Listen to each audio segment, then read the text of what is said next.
I need some traction. Excited to talk to you today, excited to be here visiting you from sunny Austin, Texas, and talk about something that is near and dear to my heart. Some of you, if you saw Param's session from UiPath earlier today, you may have seen him flash up a slide that included Gartner Magic Quadrants and Forrester Waves. How many of you saw that? Yeah? How many of you have ever had the fun benefit of trying to be in a Gartner MQ or a Forrester Wave?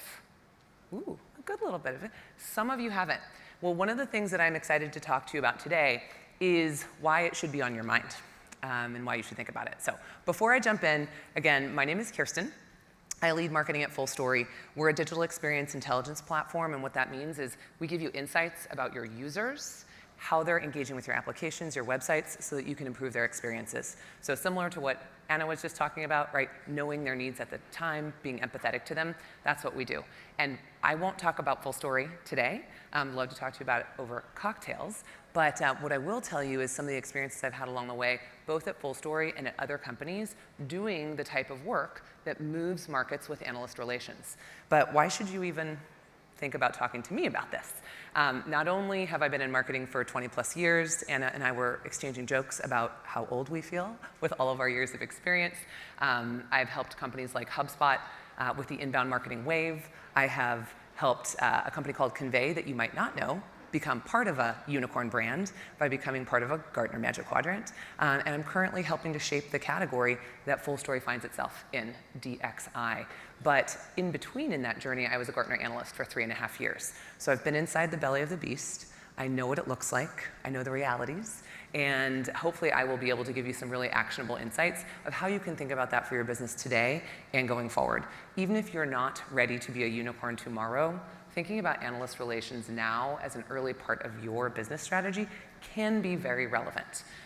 So I promised 5 tips, but I'm actually going to give you double. I'm going to give you 5 myths and 5 tips about analyst relations. There are so many myths out there, you would be potentially surprised at the things that people believe. And I'll kick off there, and we'll move pretty fast, so hopefully you'll get something good. The first myth is that analyst relations is passé. I've had CEOs, peers, folks across the board, they're like, you know what, they don't matter anymore. It's G2 Crowd, it's Trust Radius, it's Capterra, it's all of the sort of digital ratings and reviews. And I will tell you, those do 100% matter, but they haven't made a Forrester and a Gartner go by the wayside. Now, there's context there. If you're selling into the enterprise, you absolutely should be thinking about the classical analysts, because people go to analysts not only to get advice, but also, frankly, to cover their asses, right? All right, nobody got fired for hiring Big Blue. Well, it turns out nobody got fired for taking one of the top 3 vendors in that Magic Quadrant or one of the top 3 vendors in the wave. So there's as much to this that is sort of like the sociology of people keeping their jobs and feeling proud as there is about whether or not, do they give the best advice. Sometimes they give great advice. Sometimes it's stuff you already knew, but it allows you with confidence to go to your boss, to go to your CFO and say, here's why I want to make this investment. So they're not passé, I'm sorry to say. Second one, pay for play. How many of you believe that if you pay the analysts, you will be written about? Raise your hands. How many of you have paid an analyst and still not been written about? There's probably some of you. I see at least one hand. So I've definitely worked with companies where they've said, hey, until you pay them, there's no point in engaging. You only get coverage if you pay. Not true. What is actually true is you pay for access.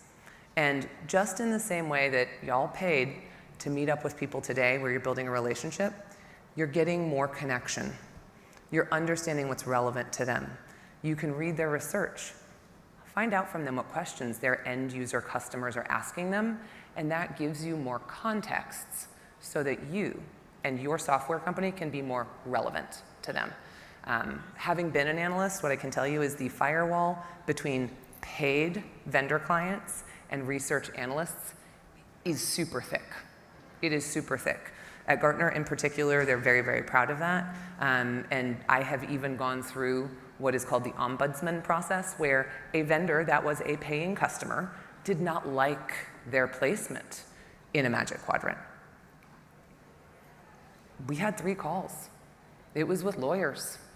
We held our ground because our analysis was firm. Just because they were a paying customer, we weren't going to change our perspective because we had the data to back that up, right?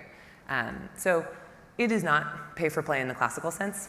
It is pay for access, and there's going to be, when we get to the tips part, there's going to be a time when your company gets to a certain size where it makes sense to pay them. But there's a lot you can do within the analyst relations world without paying any money, just by investing time. So we'll talk a little bit about that. It's just like PR.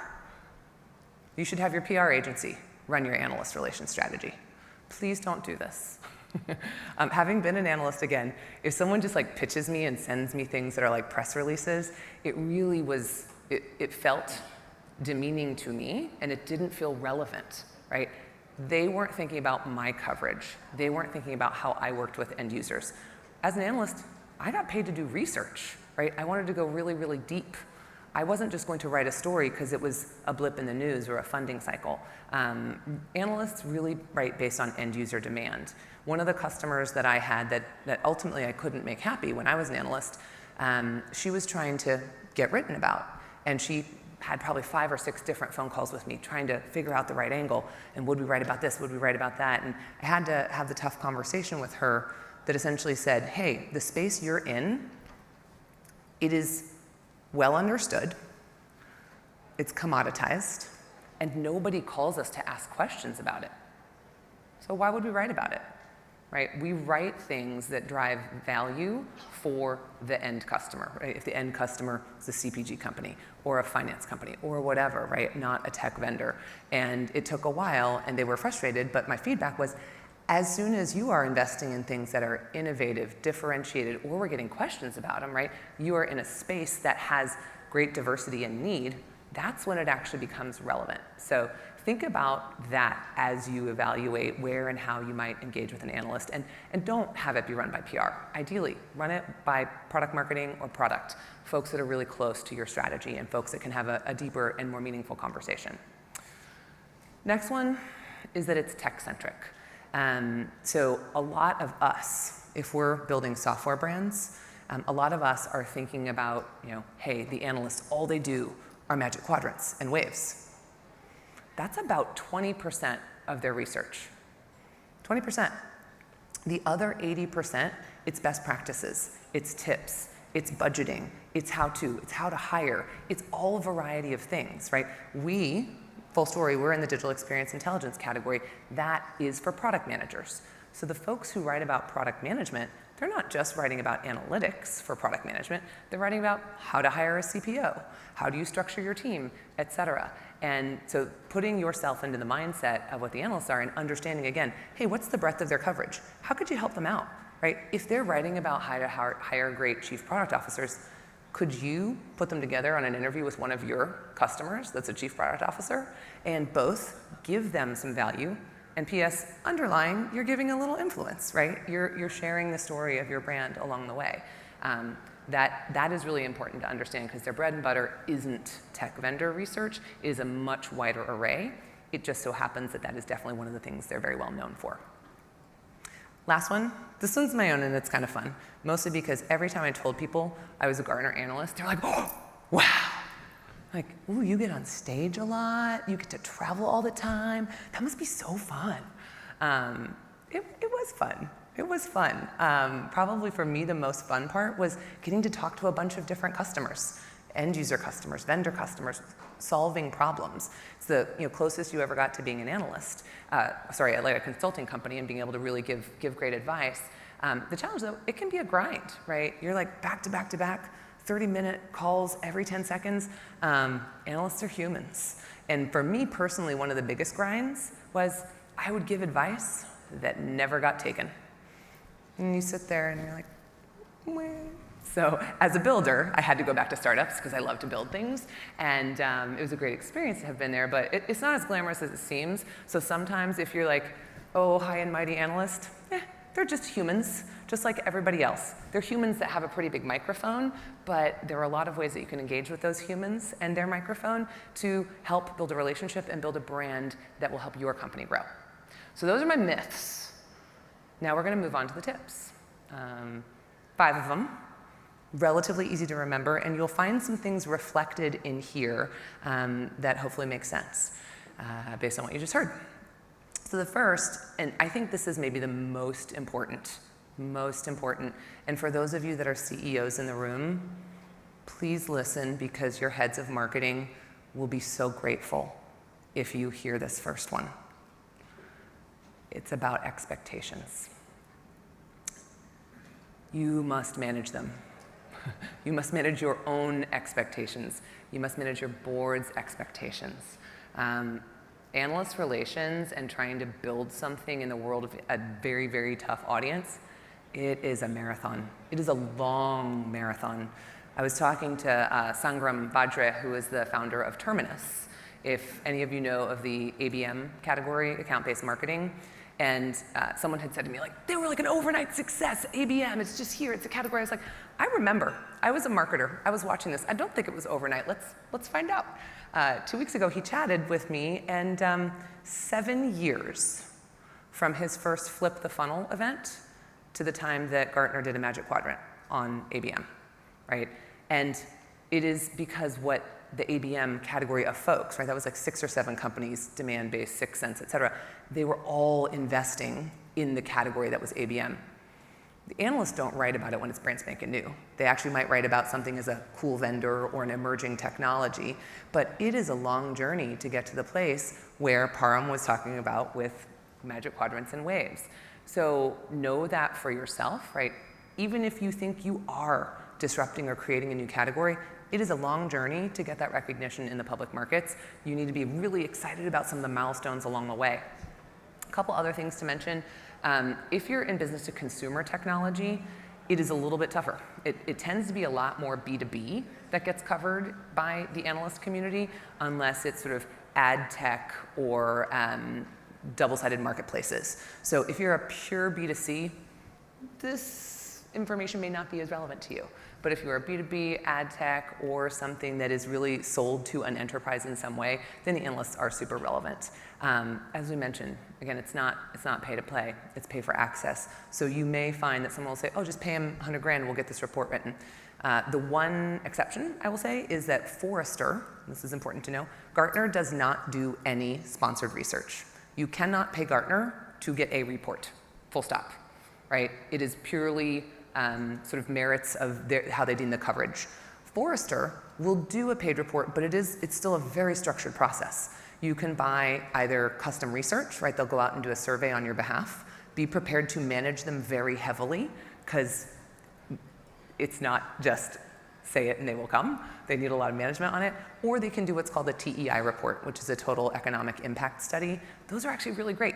Those are the only kind of, if you will, pay for play items that you can have, and you're essentially buying the stamp of approval of their brand, but it's still not going to evaluatively say your company is better than another. It will simply say, here is data that we found about this company. So there are a couple areas that you can do that. But again, this is really all about managing expectations and thinking about what are the timelines and milestones you want to look at, what does success look like, and expecting that it will take some time.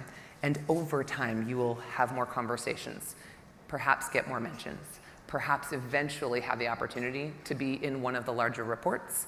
But again, just because you think you have a category doesn't necessarily mean they will. Helping them see it, helping them see who you compete with. And maybe one of the, in this one, side tip, one of the things that analysts hate most, we don't have any competitors. Okay, so why should I care? Right? If you're one of a kind and there's nobody else even doing something remotely like you, then you're not a market. You're just a single solution looking for a problem. You might want to frame it as, hey, while there are no direct competitors who do exactly what we do, these are the 2 or 3 areas where we are taking spend, where we are helping consolidate, where we are, right? You have to help them frame it and understand it, because there always is a competitor. Sometimes it's do nothing, at which point, right, it's not very important. And sometimes it's a direct competitor or an alternative. And those are things that you want to do. So set expectations, manage them internally, manage your own, because it is a marathon.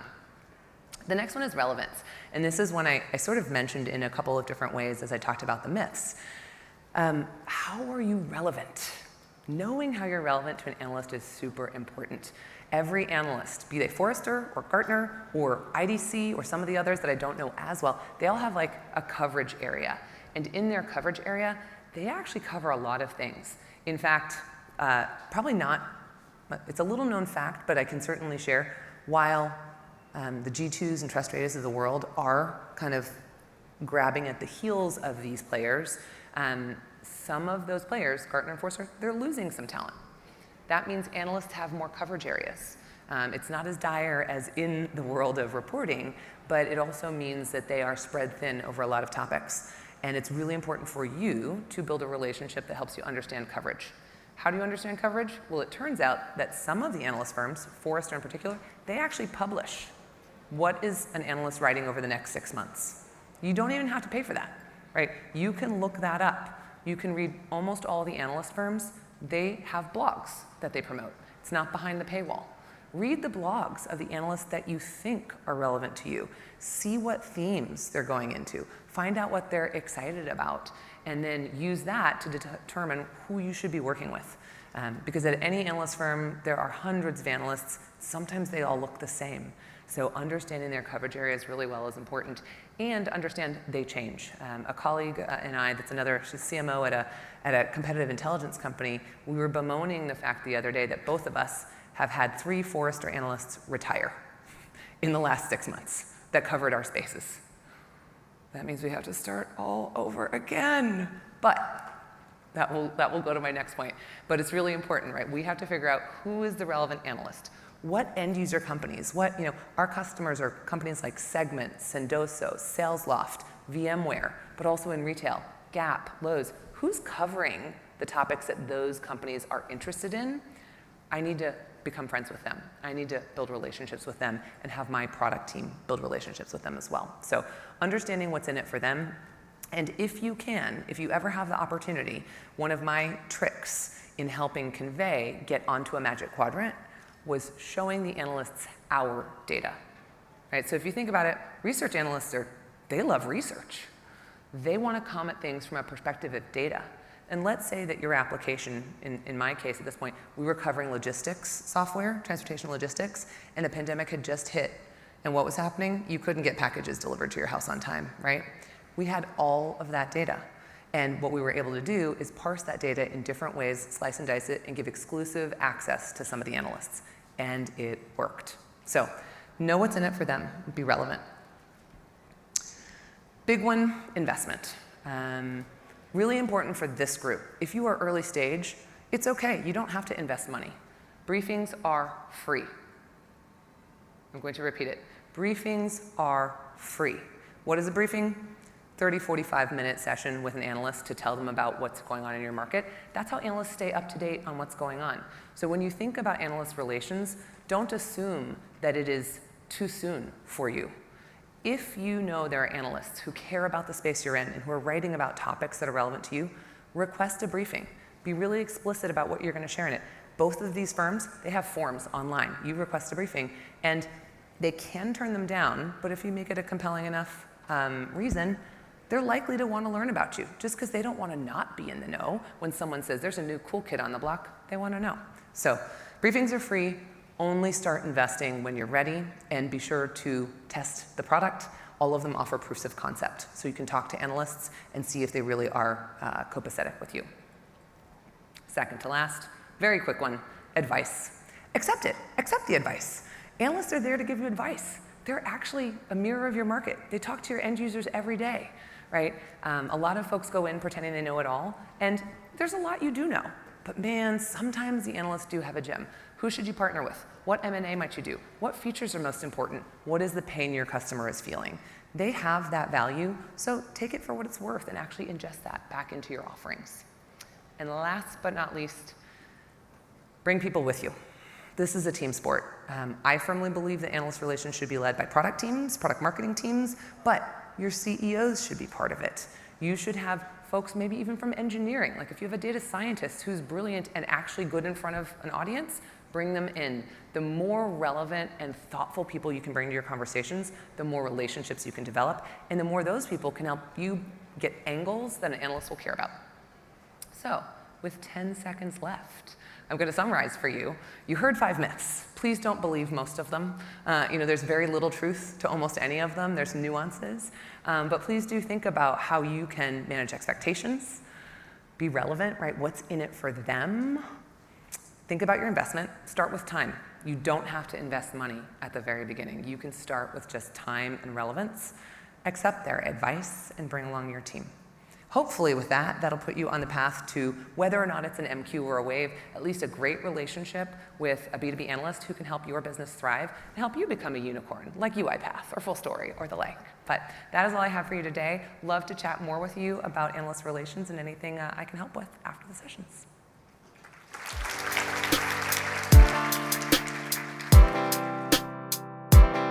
I need some traction. You need some traction. Let's get some traction.